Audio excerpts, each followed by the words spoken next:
pirmą kartą dalyvauju tokiam šaulių aliarme, kur iš tikrųjų gausios pajėgos susirenka.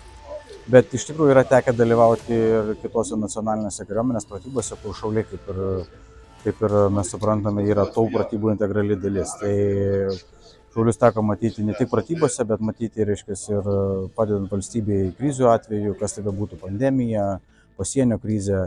Tai kalbant, ką pamačiau iš tikrųjų didžiulę žmonių grupę, kuri yra patriotiškai nusiteikę, kuriems iš tikrųjų rūpi valstybė, jos saugumas, turi didžiulį susidomėjimą, gerai apginkluoti, gerai ekipuoti, pasirengę ir turintis labai aiškius tikslus ir lūkesčius, kaip jie galėtų dar labiau prisidėti prie valstybės gynybos, prie stiprinimo ir sąveikos. Pradėjome Lietuvos šaulių sąjungoje karinio rengimo ciklą.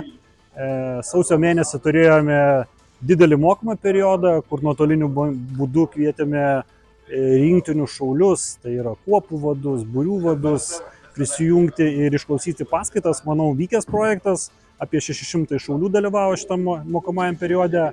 Antras žingsnis dabar per visą Lietuvą ritasi būtent aliarmo pratybos. Šauliai dalyvavo su savo įranga, ekipuotė ir tikslas buvo patikrinti iškvietimo schemas, procedūras ir pasižiūrėti, kiek šauliai yra apsirūpinę savarankiškai įvairią ginkluotę, techniką ir ekipuotę.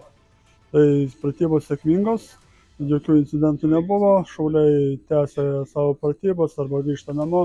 Esu labai dėkingas Vaidoto batalionui už suteiktą pagalbą ir teritoriją.